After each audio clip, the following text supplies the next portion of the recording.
This is Impressionism. Nice, isn't it? We find ourselves in the Metropolitan Museum in New York. We see miles and miles of medium-sized arrangements of delectable, charming colours, a total absence of darkness, and a happy, woozy, soft edgeness everywhere. How could anyone have ever hated this?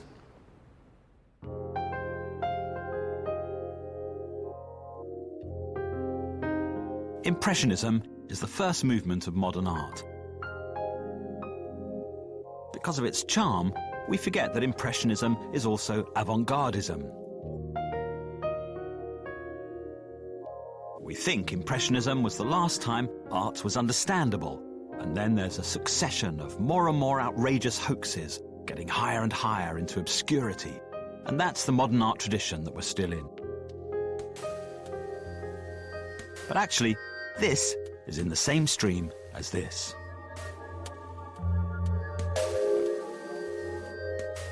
We find the shark a bit mysterious, but we pretty much know what goes into its shock value. It's us, what we are, our society, what turns us on, what makes us react. We think this is too nice for that. What I'm going to do over the next 2 hours is tell the story of Impressionism, partly in order to see what made this shocking in its time, but also to look at the challenge it offers to our equivalent of it. Impressionism bites back.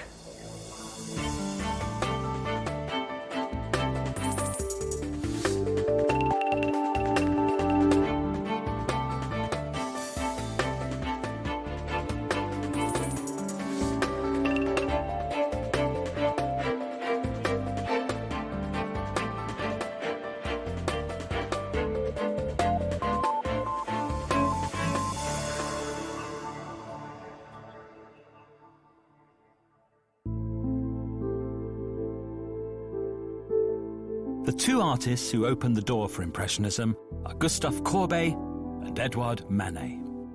They stand for the lead-up phase. The one quintessential Impressionist is Claude Monet. He starts up the movement. The artist who turned Impressionism into modern art is Paul Cézanne. He's the one who makes Impressionism's niceness complicated. These will be our guides. They all knew each other, they sometimes bought each other's paintings, they went to the same restaurants and encouraged each other, or gossiped and complained about each other. It's like a family in a soap opera, only instead of an oil dynasty, it's an art family with its own distinct culture. What unites them artistically is a radical idea. They think art should be real and not false. We think that too, only we have certain fixed ideas about what reality is. Reality is literal and numb.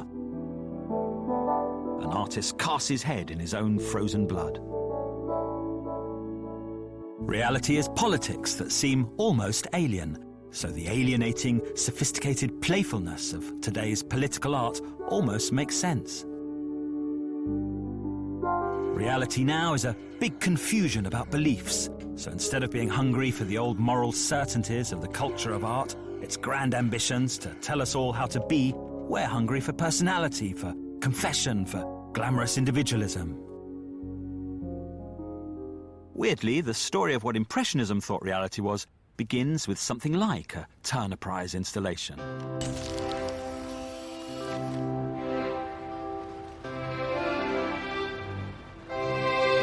Paris, the 19th century. The first step toward Impressionism is a colossal event.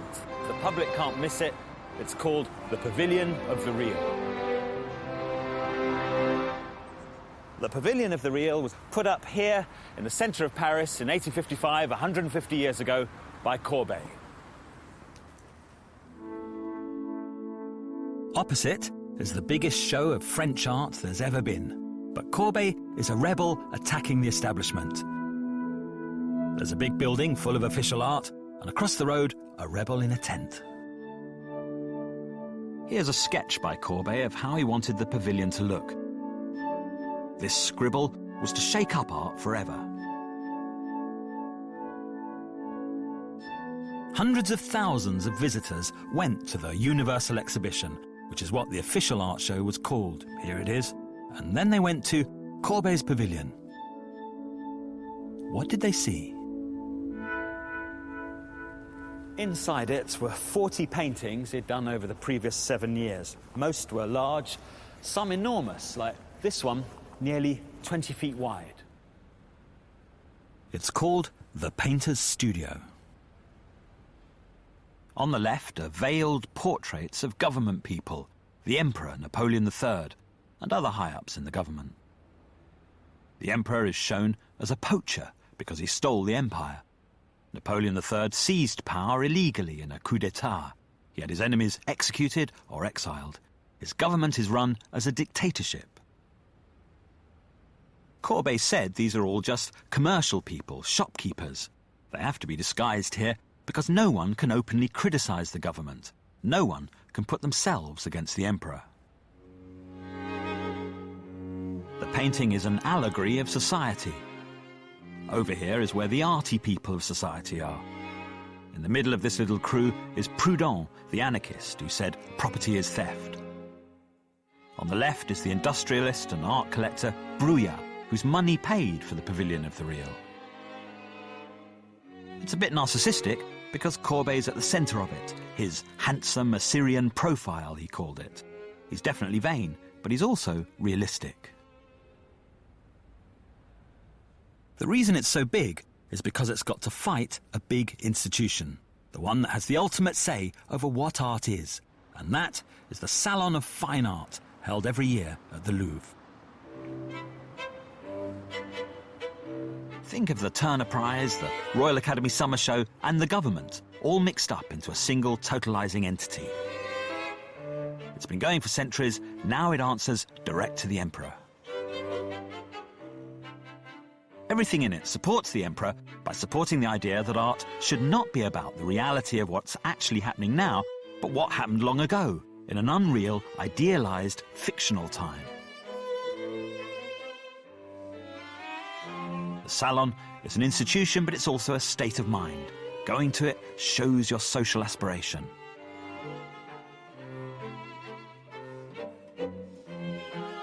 The atmosphere of salon art is always dead. The people are anemic, anatomically perfect, but smoothed and varnished to death. Everything is done to a formula, according to conventions which are learned by artists like recipes. Colour in Impressionism, the directness of the paint handling, the open, loose, rough look to the way it's done, is the opposite to the overcooked look of salon art. You can see this kind of art reeling in horror from the Impressionist kind, the ordinary life kind, where the mundane is made special. In our time now, all visual media, high art, TV, movies, ads, whatever, start out from the mundane. They emphasise the everyday. This is our pop world today. It's a heaven of the ordinary, not a heaven of the heavenly. The human, the obvious, the down-to-earth, that's the stuff we elevate into art. Whether it's Turner Prize art or mass media pop culture art. This is us, our own needy, human, childish, consuming selves. But in the 19th century, art was expected to transcend the everyday. Why be down in grim reality when you can be up here in the perfumed clouds? Don't think about your real selves in real society being oppressed by a real dictator. Think about your fantasy selves, off in an unreal classical theme park. As a salon favourite, you glorified the past with pageantry and teasing nudity and ancient Roman evoking. You weren't interested in reality. The real, as merely immediate, raw, unfiltered life experience, was not true, but merely random. Courbet thought this wasteland of the real had something, and maybe truth wasn't up in the air, but down to earth. He himself came from a place in the countryside that no one had ever heard of, the village of Ornans in eastern France. He came from a family of farmers. His father was a peasant who'd done well and acquired land and a couple of houses. The main family home was on the side of the river that ran through the centre of the village.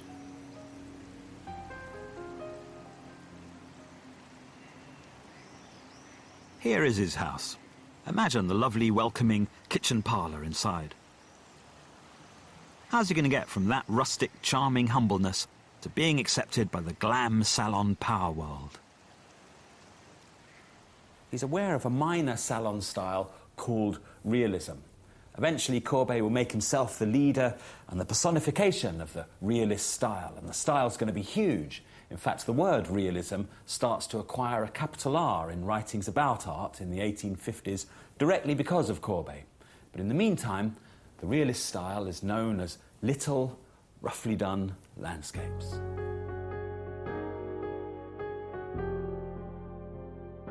Even though it's a style the salon doesn't take seriously, Courbet likes the ordinariness of this look.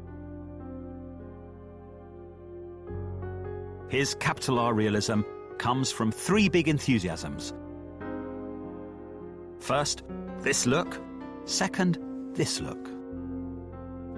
He liked the directness of the cheap popular prints of the time. They got a message across very simply, even if they weren't art. And here comes a third enthusiasm. When he was in Paris, he lived in this street, Rue Hautefeuille, above a café called the Brasserie Anglais, a notorious hangout of anarchists and bohemians. He was the centre of the crowd. Here he is in his 20s, a looker, but not yet a great artist. It's the left-wingers' talk about politics that gives Courbet that eureka moment that makes his artistic career take off.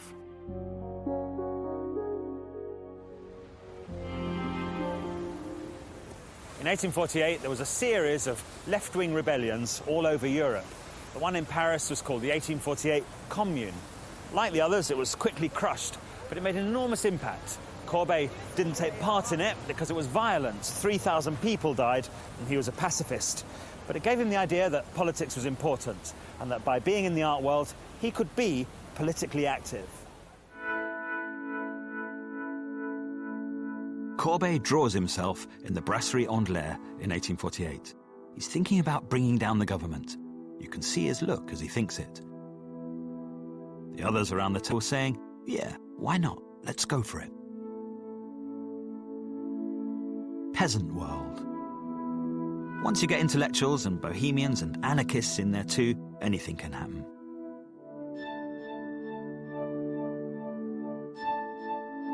Courbet started painting enormous group portraits of his own people from his own region. Peasants, at the end of the day, returning from an agricultural fair. What does the salon audience make of this? It's not just, ooh, the charming life of peasants, a much lower class than me. They don't quite know how to gauge what it is they're being shown. For one thing, it's 9 feet wide.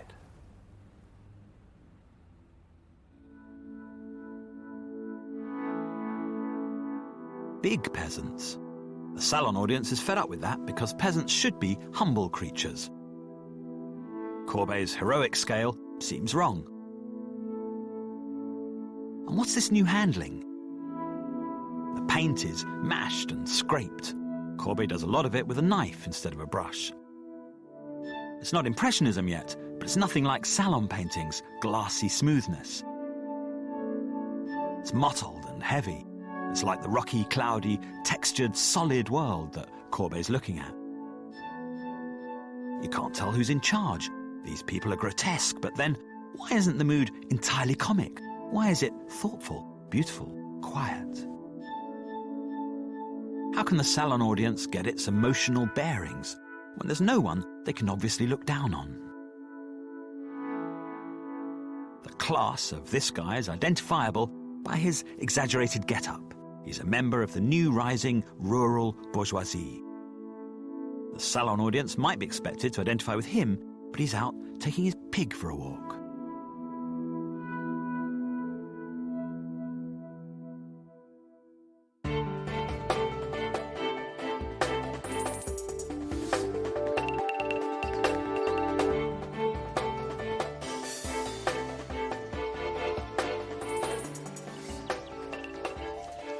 What's really going on in the French countryside? What is it that the salon audience in Paris doesn't want to think about when it's thinking about art? Well, the political issues are too many people and not enough land, exploitation of poorer country people by richer people, and oppression of everyone by the government in Paris. There's misunderstandings on both sides. There's a big fear in the city of the country. They think it's all Red France out here, and the right wing in the countryside think that Paris is full of anarchists.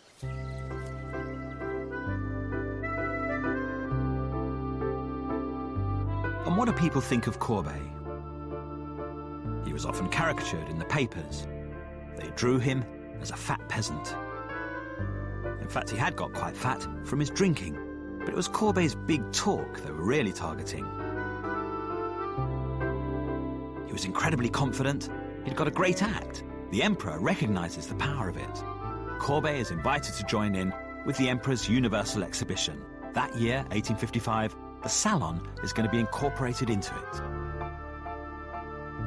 The salon director says to Courbet, "But tone your stuff down. Remember, the salon represents the government." Courbet says, "It seems to me that the government is only really like a person. So in that case, I can be a government." Then he proceeds to act like one. He puts on the Pavilion of the Real. He paints the studio, especially for the pavilion. It's supposed to be the key to all the other paintings.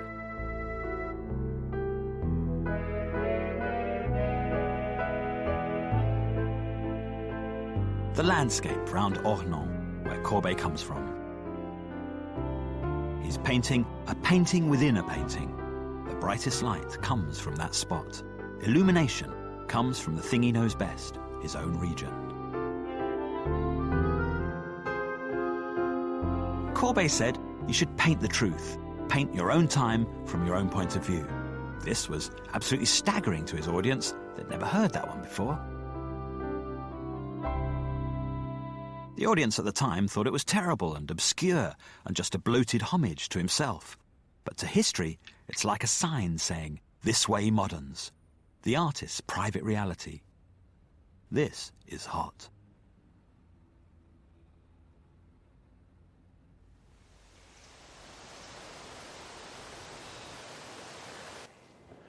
After the Pavilion of the Real, Courbet's art became less socialist, more sensationalist. By the 1860s, the political regime was too entrenched for Courbet to attack it head-on. Instead of menacing the bourgeoisie with images of a world of political reality that they didn't want to face, he gave them what they wanted, nudity. Only he did it oddly. Give them nudes, Courbet thought, but make them solid peasant types.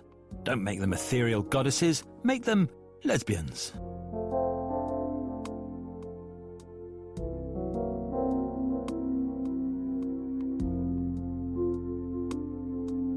He painted the sources of the rivers around his hometown. The unmistakable feminine symbolism of flowing water gushing from dark caves went with the other type of imagery he was producing at the same time. His earthy nudes, porny paintings he was mostly doing for private collectors. He didn't politicize his stuff anymore, but he did still philosophize it. As Courbet lost his mojo, politically speaking, he became a sensualist for the sake of sensuality. Truth doesn't come from convention, he knew, so it must come from within. But what is it that produces it there? He thought it must be nature, the cliffs and pine forests where he came from. He had a homemade philosophy of earth and rocks and water and femininity, somehow equating with creativity and art and his own self. Courbet got these paintings into the official annual salons where they were seen not just by the dainty audience for art, but also by the future Impressionists. The Impressionists were not interested in Courbet's metaphysical musings about where everything comes from, but they did respond to his all-over brightness and roughness. In a few years' time, based on this kind of thing, Impressionism will challenge salon sentimentality with real sensuality. Sensuality isn't just human nudity, it's the sensuality of paint, of materials, of the surface of the painting. This is what Impressionism says yes to in Courbet. On the other hand, it says no to the violence Courbet also expresses.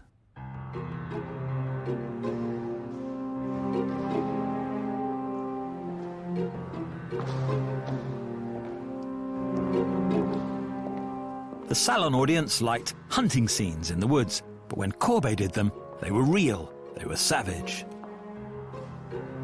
The extra brutality is Courbet's realism. In his 1867 painting of a stag being attacked by hunting dogs, everything's violent. Even the glare of the snow is like an explosion, and the dogs are like blasts in the white.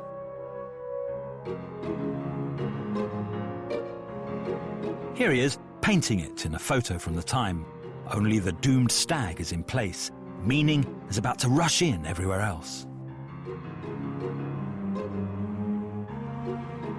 Today, people assume Impressionism, because it's lovely, comes from lovely times.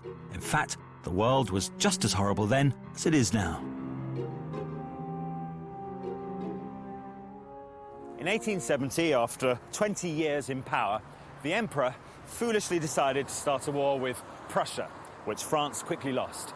The emperor abdicated and a new French government was elected. It was based in Versailles, about 40 miles outside of Paris. This government surrendered to the Prussians, but Paris refused to give up, and as the next year came round, it went on refusing. It formed its own breakaway government, the Paris Commune. This was the 1871 Commune, as opposed to the 1848 one, but had the same left-wing aims: an end to exploitation, democracy, equality, and no more religion. The Prussians sieged the city, they bombarded it and cut off all supplies. The food ran out, bombs were falling, people were eating cats and dogs and rats, and then the Versailles government decided to send in the French army to break up the Commune.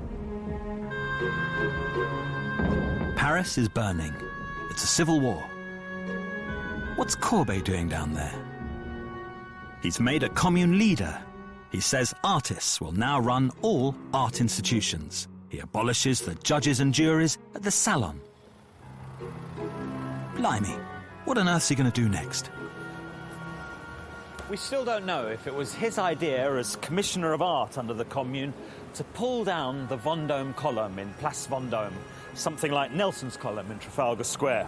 But somebody ordered it, and it was assumed to be him.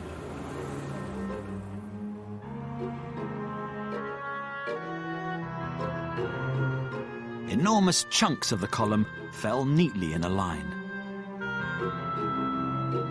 The old order coming down.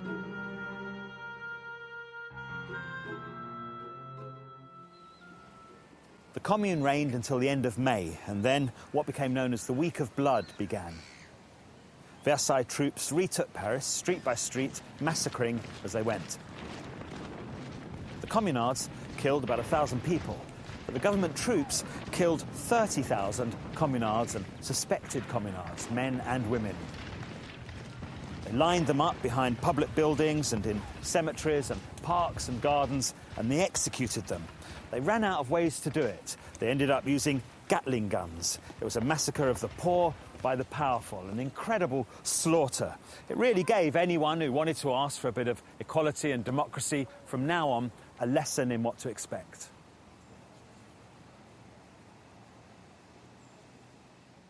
Courbet was arrested. Everyone knew he'd been agitating for a while for the Vendôme column to be pulled down because he disagreed with its symbolism. It stood for France's military victories of the past. So he must have led the revolutionary rioters who destroyed it.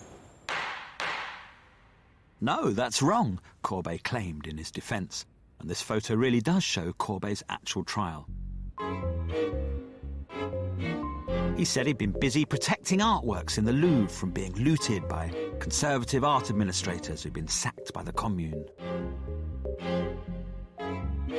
He was given 6 months in prison and fined 500 francs. This doesn't seem too bad.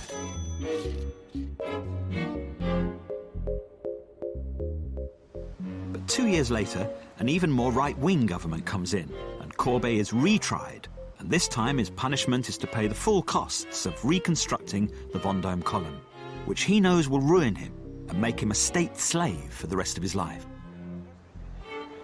He exiled himself to Switzerland and lived there. In 1877, at the age of 58, Courbet died of alcoholism. His body retained so much liquid in the months before he died that at his death, his waist measured 55 inches. Courbet gives to Impressionism rough surfaces and being against the salon, being for truth and against lies. But you can't have Impressionism without colour, which is the force our next artist, Edouard Manet, stands for.